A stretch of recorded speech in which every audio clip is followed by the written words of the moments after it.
ఓం శ్రీ గురుభ్యో నమ. ఓం శ్రీ మాత్రే నమ. జూలై 27 నుంచి డిసెంబర్ 11వ తారీఖు వరకు కూడా శని వక్రగతిలోకి వెళ్ళిపోతున్నాడు. అంటే రెట్రోగ్రేడ్లోకి వెళ్తున్నాడు.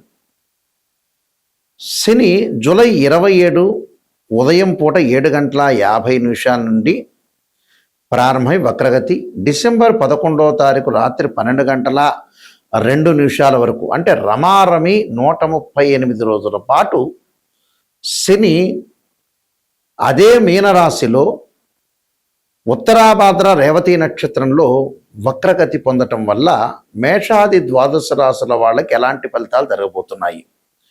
శని ఆయుష్కారకుడు, అంటే పనులలో ఆలస్యం చేసేవాడు, లేటుగా పనులని ప్రారంభం చేసేవాడు, కొన్ని చికాకులు, గొడవలు, తగాదాలు, ఒక మంచి నిర్ణయాలు. మంచి స్థానంలో ఉంటే శని మంచి నిర్ణయాన్ని ఇస్తాడు. చెడు స్థానంలో ఇస్తే మనకి చెడు నిర్ణయాలు కలిగే అవకాశాలు, ప్రమాదాలు, ఆరోగ్యము, అధిక శ్రమ, డబ్బులు కోల్పోయే అవకాశాలు ఉండటం, వివాదాలు, పరిష్కార మార్గాలు కాకపోవటం. అంటే లైఫ్ స్పాన్ని కూడా రిప్రజెంటివ్ చేసే ప్లానెట్ ఏంటంటే శని. అలానే షష్టమ భావాధిపతి కూడా కుజుడితో పాటు కూడా శని ఉన్నాడు. అలానే వ్యయాధిపతి కూడా శనే. అయితే ఇప్పుడు మనం చెప్పేవి ఏంటంటే గోచారీత్యా ఫలితాలు. అంటే గోచారీత్యా ఫలితాల్లో ఈ ఏదైతే 138 రోజుల పాటు శని ప్రభావం వల్ల వృత్తి, ఉద్యోగ, వ్యాపారాలు, ఆరోగ్యము, ప్రమాదాలు, శుభ కార్యక్రమాలు, ఆటంకాలు, మంచి చెడులు ఏ విధంగా ఉన్నాయి, ఎలాంటి ఫలితాలు రాబోతున్నాయో మనం తెలుసుకుందాం. ఇవన్నీ కూడా గోచారరీత్యా చెప్పబడే ఫలితాలు అంటారు.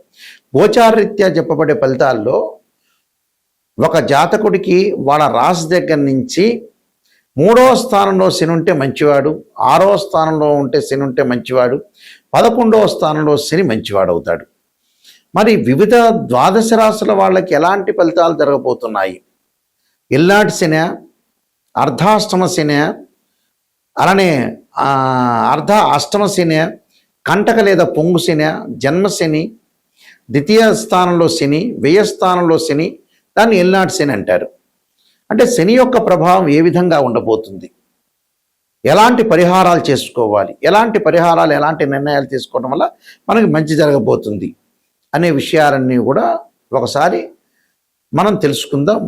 తెలుసుకునే ముందు ద్వాదశ రాశుల వాళ్ళందరికీ కూడా ఎలాంటి ఫలితాలు జరగబోతున్నాయో తెలుసుకుందాం, ఎలాంటి పరిహారాలు చేయాలో తెలుసుకుందాం.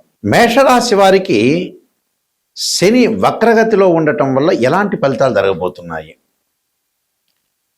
ప్రధానంగా అనేక లాభాలు కలిగే అవకాశాలు ఎక్కువ ఉంటాయి. దానిలో కుటుంబంలో ఆరోగ్యము, కొంత గతం కంటే కూడా కొంత మెరుగైన ఫలితాలు రావటం, ఆరోగ్యపరంగా ఇబ్బందులు లేకపోవటం, వృత్తి ఉద్యోగాల యందు ధనలాభం కలగటం, అలానే ఇంటి యందు వివాహాది శుభ కార్యక్రమాలతో పాటు బాకీలు వసూలు కావటం, దీర్ఘకాలిక వ్యాధులు ఎవరైతే ఉంటారో వాళ్ళ కొంత ఉపశమనం లభించే అవకాశాలు ఎక్కువ ఉంటాయి. అలానే భార్యా పిల్లలతోటి సుఖము, సౌఖ్యంతో గడపటం, ప్రభుత్వ వాహనాలు కొనుగోలు చేయటం, అలానే ప్రభుత్వ సంబంధించిన పెద్దల సహాయంతో ముందుకు వెళ్ళటం, దాంతోపాటు భూములు, గృహాలు, వాహనాలు కొనుగోలు చేయటం, పుణ్య కార్యక్రమాలు చేస్తూ ఉన్నతమైన అభిప్రాయాన్ని కలిగే అవకాశాలు ఎక్కువ ఉంటాయి. అంటే ప్రభుత్వం ఏదైతే ఉంటాయో అలాంటి వాహనాలు కొన్ని ఉంటాయి, సహజంగా అయిపోయిన వాహనాలు ఉంటాయి, అంటే ఎక్స్పైరీ డేటో ఏదో ఒకటి ఉంటుందిగా, అలాంటి వాహనాలు కూడా వీళ్ళు కొనుగోలు చేస్తారు. అంటే బిజినెస్ పరంగా వృద్ధి చెందడానికి అనేక ప్రణాళికలు, అనేక విషయాల్లో ముందుకు వెళ్ళే అవకాశాలు బాగా ఎక్కువ ఉంటుంది. అంటే ఆర్థిక పరంగా, ఆదాయపరంగా కొద్దిగా అనుకూలంగా ఉండటం ఒకటి, దాంతోపాటు శ్రమకి తగ్గట్టుగా ఫలితం ఒకటి, విదేశాలకు వెళ్ళే అవకాశాలు బాగా ఎక్కువగా ఉంటాయి. అంటే అబ్రాడ్ వెళ్ళటం ఒకటి, కంపెనీ త్రూ కూడా ముందుకు వెళ్ళే అవకాశాలు బాగా ఎక్కువ ఉంటాయి. కాబట్టి అనేక ఆలోచనలతో, అనేక ప్రణాళికలతోటి వీళ్ళు ముందుకెళ్ళే అవకాశాలు ఉంటే అధిక లాభాలు పొందే అవకాశం ఉంటుంది.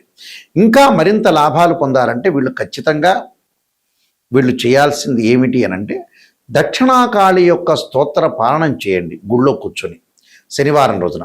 చేయటం వల్ల మీకు మంచి సుఫలితాలు జరిగే అవకాశాలు ఖచ్చితంగా ఉంటాయి. ఇవన్నీ కూడా గోచారరీత్యా చెప్పబడే ఫలితాలు అంటారు. అంటే this is the transit system అంటారు. గోచారం ఎప్పుడూ కూడా మనకి ఏదైతే 138 రోజుల్లో శని యొక్క ప్రభావం ఏ విధంగా ఉండబోతుంది, మనం ఎలాంటి నిర్ణయాలను తీసుకోవాలి, ఆరోగ్యపరంగా ఎలా ఉండబోతుంది, వృత్తి ఉద్యోగాల్లో ఏ విధంగా ఉండబోతుంది అనేది మనం తెలుసుకున్నాం. దాని పరిష్కార మార్గం ఏంటి, శని బాగలేని వాళ్ళు ఏం చేయాలి, ఆరోగ్యపరంగా ఇబ్బందులు కలుగుతుంది అని అంటే ఖచ్చితంగా నువ్వుల నూనెతో శివుడికి అభిషేకం చేయాలి. ఇది పురాతన పద్ధతి, ఇప్పుడు వాళ్ళకి తెలియదు. అదేందుకు గురువుగారు నువ్వుల నూనెతో శనికి అభిషేకం చేయాలి, శివుడికి ఏంటి అనేవాళ్ళు ఉన్నారు. నువ్వుల నూనెతో శివుడికి అభిషేకం చేస్తే ఆయు ప్రమాణం పెరుగుతుందని అర్థం, ఆరోగ్యపరంగా ఇబ్బందులు కలగవని అర్థం. పనులలో ఆలస్యం జరుగుతుందా శని వల్ల వీళ్ళకి అనుకునేవాళ్ళు తప్పకుండా శనికి నువ్వుల నూనెతో అంటే తైలాభిషేకం చేయాలి. అలానే శని యొక్క ప్రభావము జన్మశని ఉన్న వ్యక్తులు ఎవరైతే ఉంటారో, జన్మశని ఎవరికి ఉంది అని అంటే ఆ జన్మశని ఉన్న వ్యక్తులు ఎవరైతే ఉంటారో అలాంటి వ్యక్తులు వాళ్ళు చేయాల్సిన విధానం ఏంటంటే శని జపం చేపించటం కానీ 19,000 సార్లు బ్రాహ్మణులతోటి, అలానే శని హోమాన్ని చేయటం మంచిది.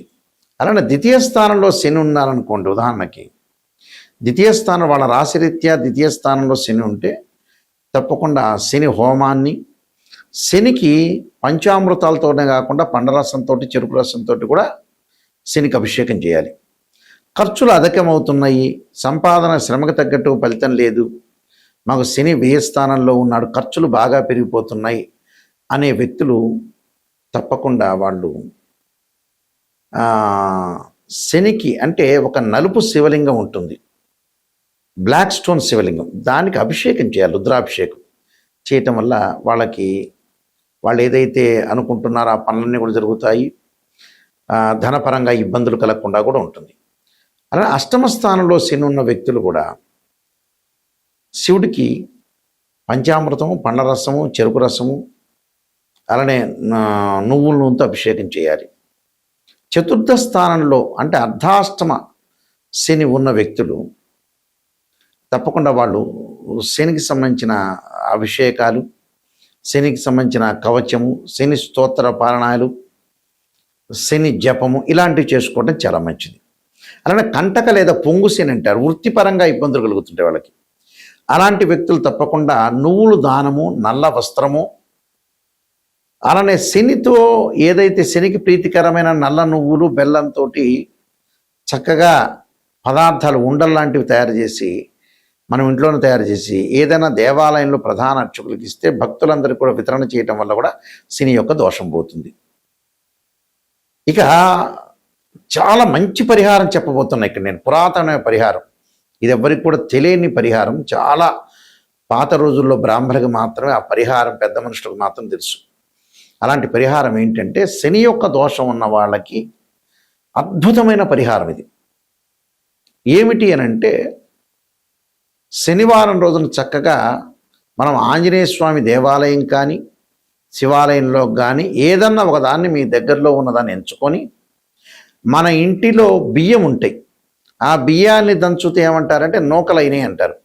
ఆ నూకలు, అలానే నల్ల నువ్వులు అంటే ఒక చెంచా నూకలు, ఒక చెంచా వచ్చేటప్పటికల్లా నల్ల నువ్వులు, ఒక చెంచా పంచదార, చక్కెర, అది వేసుకొని ఒక చిన్న పొట్టం లాంటిది మనం కట్టుకొని ఒక కవర్లో కానీ ఒక ప్యాకెట్లో కానీ పెట్టుకొని ఈ శివాలయంలో కానీ ఆంజనేయ స్వామి దేవాలయంలో ఒక 21 సార్లు ప్రదర్శన చేయాలి. 21, 54, 108 లేకపోతే 11, మినిమం 11 ప్రదక్షిణ అంతా కూడా చేసి వచ్చిన తర్వాత తీర్థప్రసాదాలు తీసుకోకముందు మనం ఏదైతే తీసుకున్నామో ఆ పదార్థాన్ని అంటే నువ్వులు, అలానే నూకలు, అలానే పంచదార నల్ల చీమలకు పెట్టాలి ఒకవైపు పెట్టి. అంటే ఒకవైపున అవి మనం పొట్లమంతా ఇప్పదీసి ఎక్కడైతే ఆ టైంలో నల్ల చీమలు ఉంటాయో ఆ నల్ల చీమల దగ్గర వేయాలి. ఒకవేళ కనపడలేదని అంటే కూడా ఒక మూలకు వేసి వెళ్ళి రావటం మంచిది. ఆ మూలకు ఒక మూల ఏదో ఒక మూల ఎక్కడొక్కడ దేవాలయంలో చీమలు ఉండకుండా ఉండవు. ఆ చీమలకు పెట్టడం వల్ల శని దోషం అనేది తొలగిపోతుంది. అయితే దీనికంటే ముందు తలస్నానం చేయాలి. సబ్బుతో కానీ షాంపుతో కానీ తలస్నానం చేయాలి. ఒంటి మీద సబ్బును రుద్దుకోవచ్చు, తల మీద మామూలు స్నానం చేసి శివాలయం కానీ ఆంజనేయ స్వామి యొక్క ఆంజనేయ స్వామి ప్రదక్షిణాలు చేసి అది పెట్టి అప్పుడు తీర్థప్రసాదాలు తీసుకోవాలి.